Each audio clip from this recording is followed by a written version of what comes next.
Good afternoon and welcome to this Planning Committee meeting being held on Wednesday, the 10th of September 2025. This is a multi-locational meeting which is being held in the Council Chamber at Penalta House and via Microsoft Teams. This meeting is being live streamed and a recording will be made available to view via the Council's website, except for discussions involving confidential or exempt items. Therefore, the images and audio of those individuals present and or speaking at Planning Committee will be publicly available to all via the recording on the Council's website. Please can I remind members joining remotely to leave their cameras on during the meeting and to use the hands up function on Teams when you wish to speak. For those members joining in the chamber, please also use the hands up function on Teams and turn on the chamber microphone when you wish to speak. Votes for this meeting will be taken via Microsoft Forms. When a vote is required, the form will appear on your screen and then members will be asked to click yes, no or abstain and then click on Submit Vote. I now carry out a roll call for attendance. Please can you announce yourselves as present when I call out your name. Councillor Adams. Present, Chair. Councillor Aldworth. Present, Chair. Councillor Angel. Present, Chair. Councillor Chapman. Present, Chair. Councillor Dix. Present, Chair. Councillor Eade. Present, Chair. Councillor Fussell. Councillor McConnell. Present. Councillor Hussey. Councillor Powell. Councillor Simmons. Councillor Taylor. I'm not present. Thank you. Councillor Williams. Present. Councillor Whitcomb. Councillor Whitcomb. And Councillor Woodland. Thank you for your attendance. We are quorate.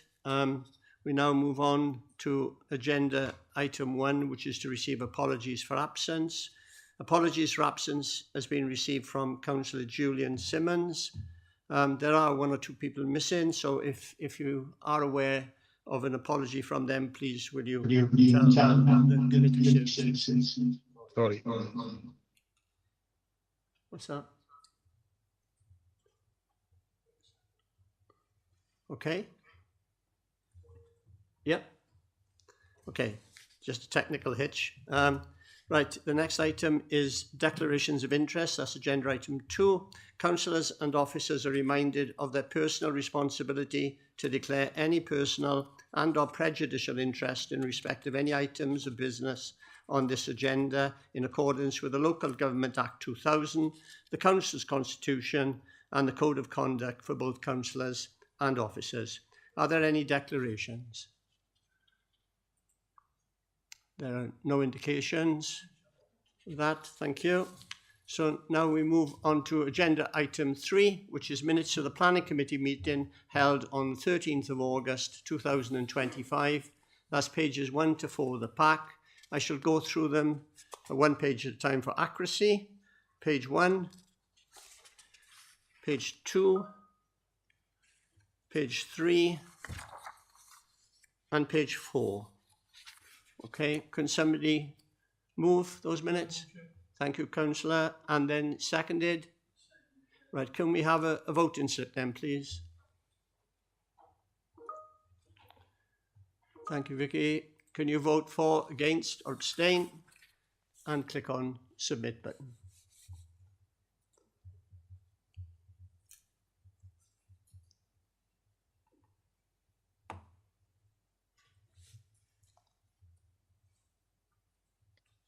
The minutes are approved, Chair. Okay, thank you for that. We've got 2 items on the agenda. We're going to move them around because there's only a speaker on 1 of those items, and that's agenda item 5. So out of courtesy, we'll go to agenda item 5 first.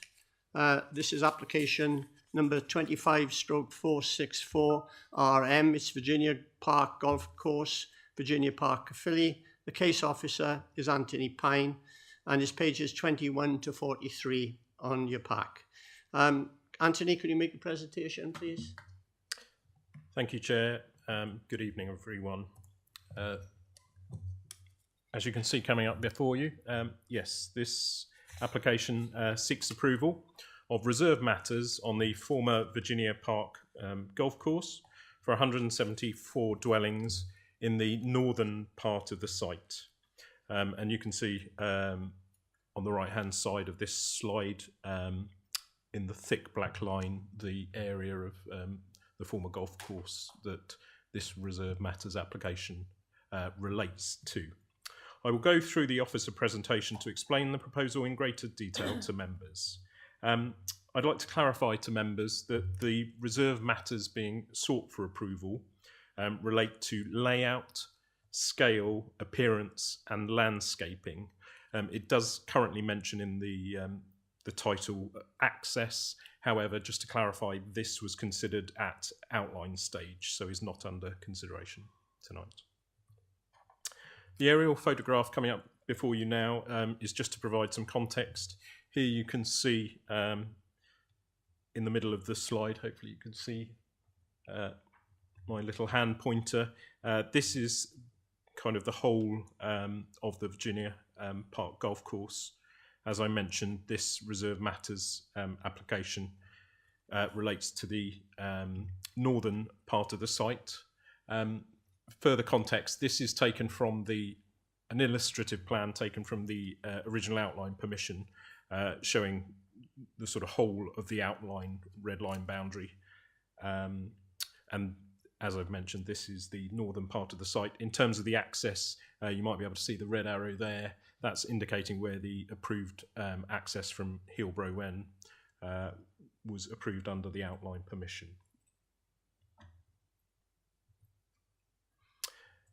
For context, the site already has had a reserve matter approval for the outline for the northern part of the site. Due to a change in developer, Persimmon Homes are understood to be taking the site forward now. So they have chosen to submit a further reserve matters.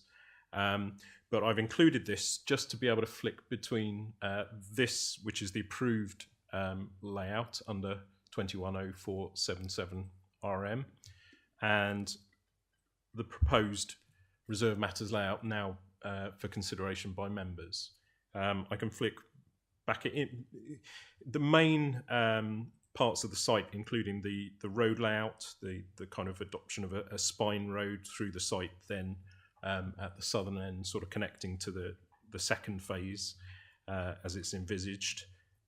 If I flick back, that is broadly similar to what's already been approved, and the general configuration of housing. There are some slight plot amendments, and indeed, I believe, for reasons of sustainable drainage, the layout has developed, and also to accompany the requirements specifically for Persimmon Homes.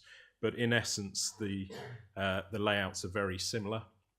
So that's just showing you that. Coming up on the next few slides are some examples of the proposed house types. There are, as you've seen in the officer report, numerous house types, so I've slimmed those down to give you a sort of representative element of the different types of housing. Coming up before you now is a one-bed walk-up flats. There are some bungalows being provided on the site, which are a two-bed. These are the two-bed Wareham end of terrace dwellings. There's an example of a Sherwood, which is a three-bedroom property, and the Kielder, which is a four-bedroom property. So the dwellings are proposed to be finished in brick and or render with some feature cladding. Just to advise members that the local planning authority are also in discussions with the developer to identify some key plots to provide stone cladding to add interest to the development, and a planning condition is proposed to require full details to enable officers to agree finalised materials. As I mentioned before, the changes to the layout are relatively small in the context of the northern part of the site, which will remain in providing 174 homes. This is out of a total maximum of 350 homes allowed under the outline permission. As I've mentioned, the layout is substantially similar to what's already been approved, and having considered the details supplied, the proposed layout and scale, appearance and landscaping are all considered to be acceptable. The application has been advertised by site notices, press notice and neighbour notification letters. 2 representations have been received. These have raised the following matters. Concern was raised about the perceived segregated nature of the social rent and affordable homes properties, and a separate representation on raised a concern about lack of integrated solar panels.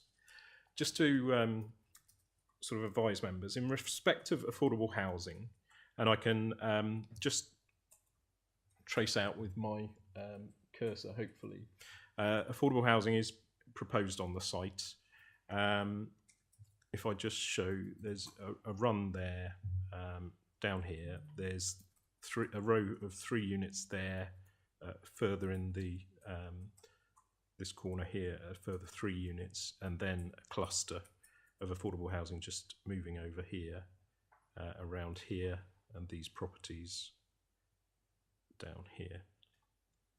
In respect of affordable housing, I can advise that the outline permission for the site included consideration of affordable housing provision against site viability. Significant remediation is required on this site and has been undergone.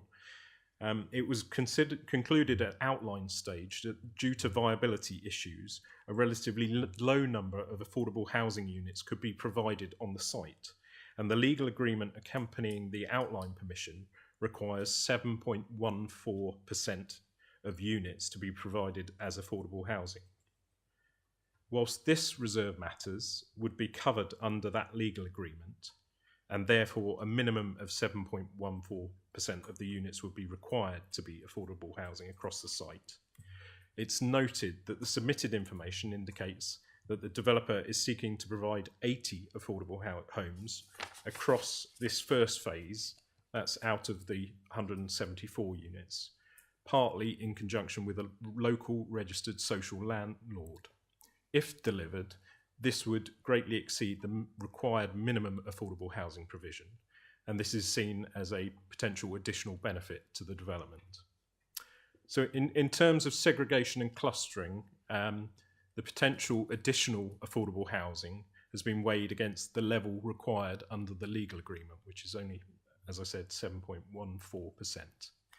As shown with the red dots and the green dots that I pointed out previously under the site layout plan, whilst there are clusters of affordable housing, there is some distribution of affordable housing across the layout, and market housing is in close proximity. As a result, it is not considered that the distribution of affordable housing is unacceptable. In respect of solar panels, it is noted that building standards are governed by building regulations, which is a separate form of regulatory regime to the planning system, and the development would need to conform to the building regulations in force at the time dwellings are constructed. In any event, for future homeowners who may wish to add solar panels at a later date, there are provisions for installation of solar panels without the need for planning permission under permitted development rights, provided relevant criteria are met under these rights. So having considered the representations made along with consultee comments, Chair, the application is recommended for approval, noting the revised development description omitting access as being considered and subject to the planning conditions contained in the officer report. It's recommended for approval. Thank you, Mr. Pine. And now we have the speaker, which is Mr. Luke Davis. Welcome to the chamber, Mr. Davis. You have 5 minutes to make your presentation. I'll time you, and if you go beyond, I shall be rudely interrupting, okay? Thank you all. Thank you, Chair, members. Can I also thank officers as well for all the work they put onto the application and putting it before you. As said, my name is Luke Davis. I'm Land and Planning Director for Persimmon Homes East Wales.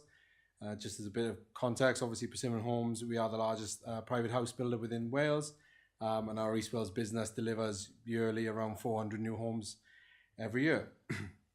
Furthermore, just want to clarify obviously our commitment to delivering quality new homes, strong customer care and vibrant communities, is demonstrated now in our 5-star HBF customer care satisfaction rating, which we've held since 2023. Firstly, this application is about unlocking a site that has been stalled for far too long. Virginia Park has been earmarked for housing for years, but progress has been slow. Approving this Reserve Matters application means turning that around and transforming an idle piece of land into a thriving new neighbourhood, delivering real homes for local people, whilst also helping to meet Caerphilly's housing need. Persimmon Homes purchased phase 1 of the site in May, and our commitment to bringing the site forward quickly and in a sensitive manner is demonstrated by not only our acquisition of the site, but obviously our immediate application submitted. An approval means new homes, new jobs through construction, and regeneration of a site that has been dormant for years. Secondly, this isn't a scheme just for one group. There's a range of sizes, types, from smaller homes that will help first-time buyers onto the ladder to larger family homes. There's also further affordable homes, bungalows, and these affordable homes will be delivered through a registered social landlord. Overall, it's a balanced community, not just a housing estate. Taking into affordable housing, our development proposal is unique and a first for us within the region, as we will be delivering the additional affordable homes discussed through our Westbury Partnerships arm. As discussed, this means that out of the 174 homes within the application, 80 will be affordable. That's more than the 12 homes that is required under the outline plan permission and above the 40% LDP policy target on other schemes. It will be a meaningful contribution at a time when demand is high and families across the borough are struggling to find secure and affordable homes. We know that the communities we build in expect well-designed places. This scheme respects the previous approval, but improves on it. Landscaping and SUDS features are now integrated into the scheme with green corridors and usable open spaces. And the architecture uses varied materials and double-fronted homes on corners to create character and a sense of place. Notwithstanding that, key principles such as access and road layout are as per the extant Reserve Matters approval. Persimmon Homes don't just build homes, it invests in communities. Through our Community Champions programme, over £1.5 million has been donated every year to local groups, schools, charities and sports clubs. That commitment to community life will continue here in Caerphilly, and alongside the homes, the development brings training and apprenticeships, local jobs and lasting social value. The scheme is fully consistent with the outline plan permission. It aligns with the LDP policies and national planning guidance, and it builds on previous approvals but delivers them better with more affordable homes, stronger design and greater benefits. We've already consulted with local councillors and have prepared a robust and comprehensive construction and environmental management plan that will look to safeguard the local community and environment during our time on site. So members, this is a chance to make real progress on this site, to unlock a site that has been stalled for too long, deliver more affordable homes than required, provide a genuine mix of housing for local people, and bring in enhanced landscaping, SUDS and community investment to the area. We respectfully ask for you to support the officer's recommendation and approve this application so that Virginia Park can finally become a place where people live, work and thrive. Thank you. Thank you, Mr Davis. No members, are there any questions at all? I have no indication on my screen. Councillor Eade. Sorry to disappoint, Chair. I think the officers have answered some of the queries that the landscape officer raised around, the clustering, the idea of pepper potting. I think from what I can understand is the site has made some changes to the clustering of affordable homes, and given the huge percentage, the number of houses that are going to be affordable, I think that outweighs the concerns about the clustering. So, and also understand the issue about solar panels. So they've answered that query I had. I suppose my only remaining concern is with regard to the traffic in Caerphilly, which is already at pretty much, stand still during rush hour times, notwithstanding the current situation. Adding it potentially up to 350 houses onto a direct route onto Pontygwyndy Road, which is already one of the busiest A roads into Caerphilly town centre, is going to be fairly catastrophic from a commuting school transportation point of view. So I just wondered if officers could provide us with any mitigation or conditions that will be applied to try to mitigate the impact on traffic in Caerphilly town centre. Thank you. Okay, thank you, Councillor Aid. Any comments at all from officers on that query?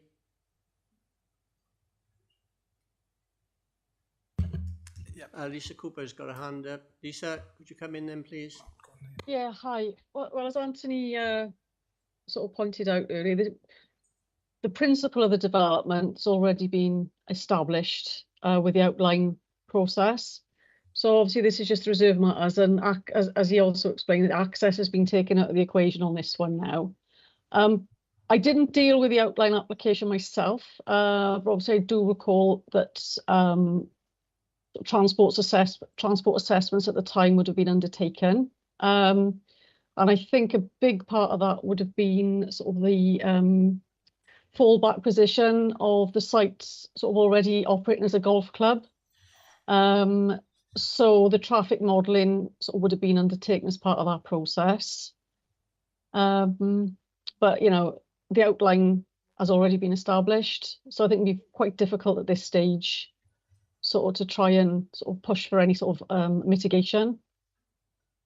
Okay, thank you, Lisa. Carwyn Powell, you wanted to come in? Yeah, if I could, please, Chair. Yeah, I did deal with the outline application as the planning officer. Lisa's quite right. Mark Noakes was the highways officer at the time. We did have a transport statement which assessed the impact of this, and that required minor improvements to a small number of junctions around the area, including the junction onto Pontygwyndy Road and the Bedwas Bridge roundabout, in terms of creating extra capacity at those junctions. I may be wrong, but I believe those works have already been carried out by the developer.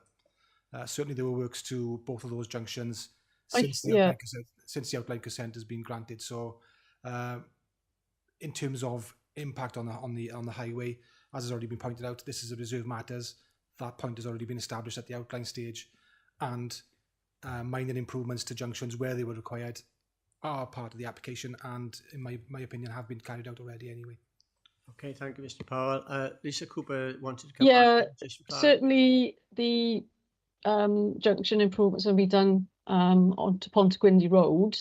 I'm not 100% about Bedwas Bridge, to be fair, but certainly Pontygwyndy Road, that has been undertaken. Okay. But again, that would have been conditions sort of prior to, I'm not sure how the conditions were worded in terms of the timing on that, obviously, because whether that would have been sort of phased. So we're just looking at one phase at the moment. But certainly, the outlines, the principle of the outlines already there. But I know Pontygwyndy Road's certainly been undertaken. Okay, thank you for that, Lisa. There's no further indication from members, unless, Mr. Powell, did you want to come in? Your hand is still up. Okay, thank you. Okay, so no further indication from members, and the recommendation is that permission be granted, subject to the conditions contained in the officer's report. Will somebody move that? You moved, Councillor Angel, thank you. Is it seconded? Okay, thank you. It's been moved and seconded. So can we have the voting slip then, please? So for, against, or abstain, and press the submit button.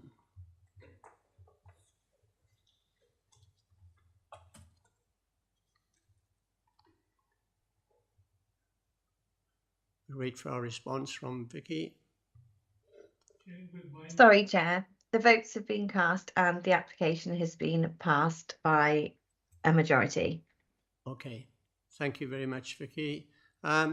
Just an apology from me. I did make a note of the fact that our cabinet member is also present, Councillor Leonard. I'm sorry about that. Should have mentioned that before the meeting.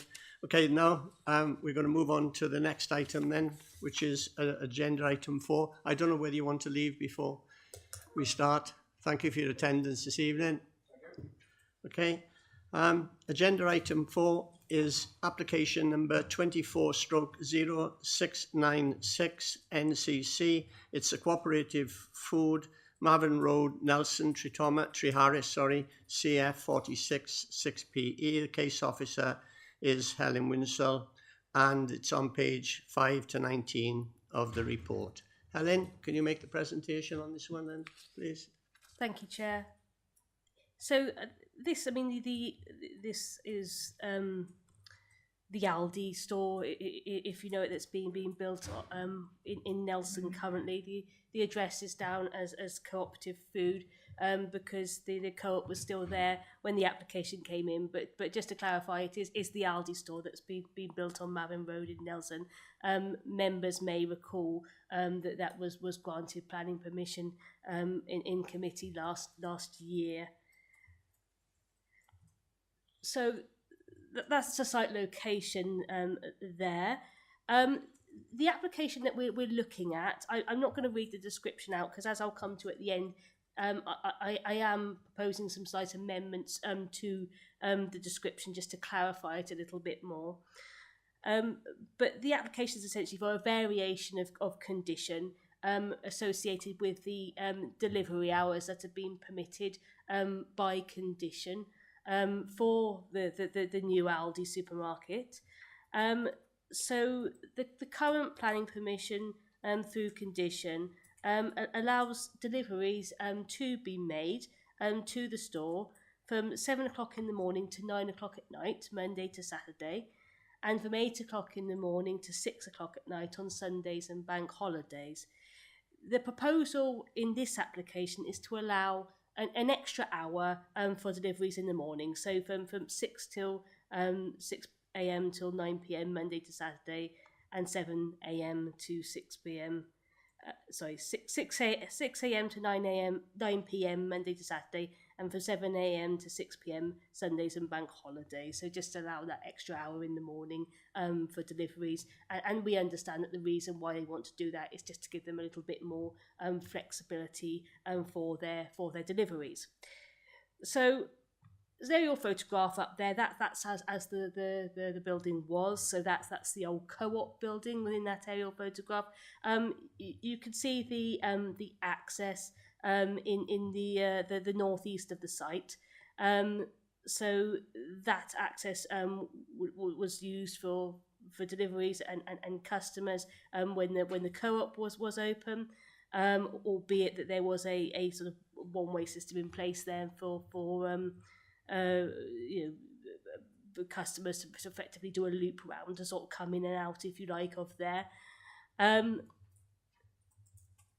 The access will be retained within the same place for deliveries and customers and under the new in the new store. I mean, this is the latest photograph I can find of the new store under construction. The access will be retained, and it will just be sort of a simple in and out access in the new store.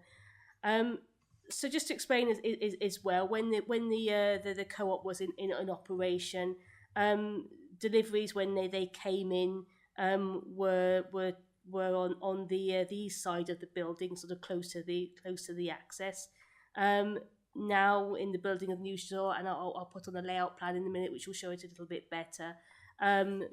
Lorries will come sort of through the site, through the car park, and will load and unload at the western side of the new store. So this photograph of the access and the co-op was in operation. I don't know whether you can see, very small on the left-hand side of the screen. That's a lorry there that was doing deliveries. That's a picture of the store being built. My understanding is that it's actually got a lot further on from that, and it's due to be opening very shortly. So that's a layout plan that's out there. I don't know whether you can see on there the swept path leading to the lorry, which is shown as parked up on the western side of the building on the left hand side of the screen. So essentially, lorries would come in.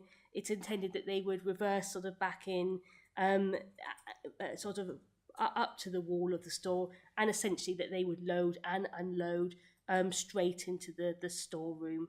So that's just a little bit of background about how deliveries would be taking place. In terms of the issues that sort of arise from this application, obviously the principal issue for consideration due to the extra hour in the morning is potential noise and disturbance to residents that might cause. So originally this application was actually to remove the condition in respect of delivery hours to allow the supermarket operators to essentially be able to deliver at whatever time they was most convenient for them to do so, potentially sort of any time within 24 hours a day. Due to concerns raised by our environmental health manager regarding that proposal, it's now being revised. So this is a revised proposal that you're looking at for that extra hour in the morning. With that revision to just allow that extra hour in the morning for deliveries only, there was a noise addendum report submitted with that to support this proposal for the amended delivery hours. While our environmental health manager is generally happy with the report, there are still some outstanding concerns about the impulsive noises that could be generated due to deliveries, particularly crashes and bangs that may occur while deliveries are taking place, and that there may be sort of impacts still that occur in the early hours of the morning, which may still cause disturbance to residents. So therefore, what our environmental health manager has asked us to consider is that to allow the extra hour, but for a period of a year only, to allow the situation to be monitored in terms of the exact impacts of that. So after a year, it would revert back to the previous hours as consented on the application last year.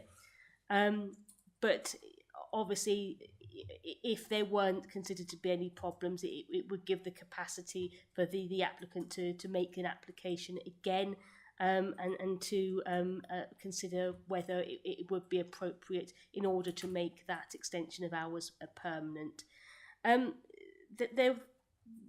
One thing to bear in mind is that we did have objections from neighbour on this proposal, and those objections were mainly relating to noise and disturbance.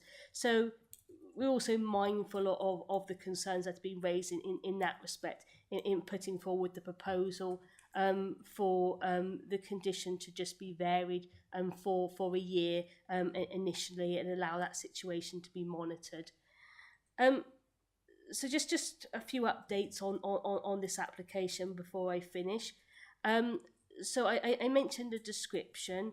I'm recommending the description is updated just to clarify that it's a variation of condition and not a removal condition, as said on the description that's on your screen in the moment, and also to take out the reference to unrestricted delivery hours as well, to sort of avoid confusion on there. Also proposing that conditions 14 and 15 are updated to update the plan numbers on those. The reason for that is because we've had a discharge of condition application that's been approved on the site since the report was actually written. So in summary, the recommendation is to approve this application with the stipulation that condition 28, which is actually now condition 24 within the new report, is only varied for a period of a year only, and it is also recommended for approval subject to an updated description and updates to condition 14 and 15, which I'm requesting that there's delegated authority for us to alter. Thank you, Chair. Thank you, Helen. Members, are there any questions or queries on this application at all? Councillor Williams. Thank you very much, Chair. I think that this is a sensible approach. I think this is to be commended. At least then that you'll get some data as to how this impacts going forward. Just one query. I know that you said that this is for 1 year only, and that at the end of the year that the applicant will have to come back and make an application to make this permanent. Given that the applicant wanted all day and all night opening, I suppose we can't see what goes on in a year's time, but you'd have thought that if this is a success, that they would stick to the 1 hour extension rather than come back in a year's time to try to get all day and all night opening. Because as just to confirm that this will monitor this extra hour, but it'll do nothing about the 24 hours opening that they originally want. If you understand what I'm trying to get at. Yes, thank you, Councillor. Yeah, I mean, clearly we can't stop them putting in an application to do that if they wish to do it. The hope is obviously that the condition will be stuck to if members are reminded to approve, and it will be just that extra hour that we'll be having to look at and monitor. But obviously, if they do decide after a year to come back with an application to extend that hours further, we would have to consider that on its merits at the time. Thank you. Thanks very much. Okay. Now there's an indication from Councillor James Fussell. Councillor Fussell, just a query and clarify one thing. You didn't announce yourself as present at the beginning, but as long as you were here for the full duration of this application, obviously you can take part. So can you confirm that you were? Yeah, I did write in the comments. My apologies, Chair. I probably logged on about 20 past at the conclusion of the last application, which I didn't make any attempts to vote on that, which I stated in that chat. Okay. But yeah, I've been present for the whole of this presentation on the Aldi side. Okay, then you can ask whatever question you wish. Yeah, it's just with the view that the site is obviously adjacent to that recently agreed housing site, which probably isn't going to get built within the year. And I'm just wondering that, and this is prejudging the request coming back in a year's time. I'm probably agreeable to this year's agreement, as the previous council had alluded to. So I wouldn't object to that arrangement, but I'm just conscious that the housing development is going to be taking place over the next foreseeable years, and that needs to be borne in mind, that there's going to be an increasing residential element to the rear of this site, or rear eastern side of it at least, and that perhaps needs to be borne in mind in a year's time, and not necessarily it will be subject to a planning application. I think Helen said that. And perhaps it's pertinent to bear in mind that that's an ongoing development. That's all I wanted to say, Chair. Thanks. Okay. So you're just raising that query, but obviously it's a wait and see situation for that. I don't think there's any officer response, is there? Oh yes, Kerry Davis is here. I'm sorry, Kerry. Hello, yeah, I just wanted to come in that their noise report that they produced a couple, but the noise reports did include potential effects to the TD development behind that you referred to. So yeah, although we can't obviously monitor potential complaints from that development because it hasn't progressed at this moment in time, the noise reports did take it into consideration. So I hope that offers a bit of reassurance for you that it has been considered. Okay, thank you, Kerry. Okay, thanks. Yes, we now have a question from Councillor Mansell Power. Yeah, it's only a quick one. On page 10, it mentions the monitoring of a period of 1 year to allow the situation to be monitored. I was just wondering what the mechanisms were for the monitoring. Helen?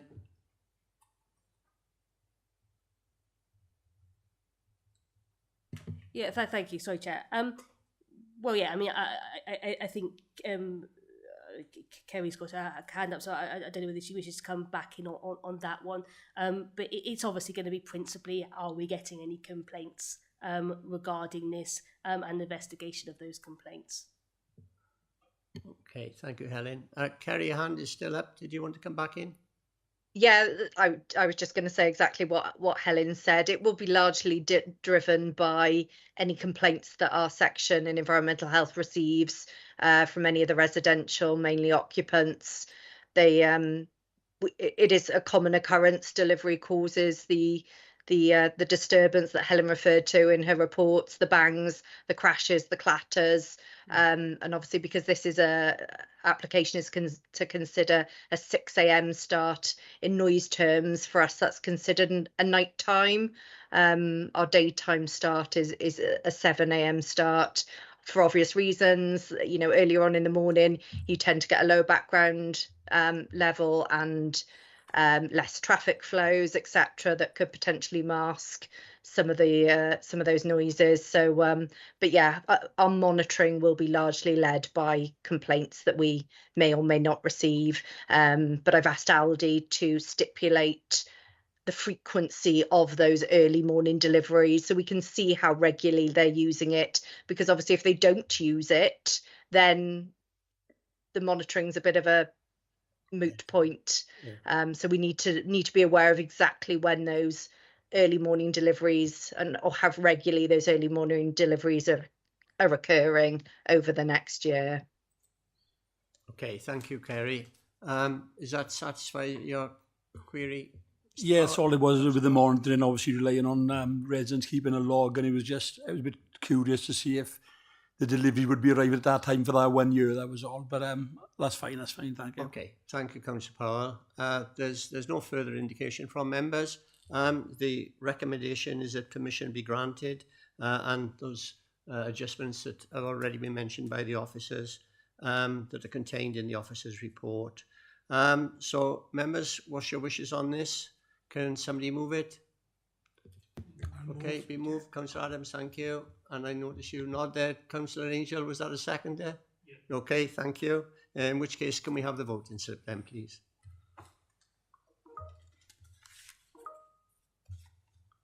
So we'll vote for, against, or abstain, and press the submit button.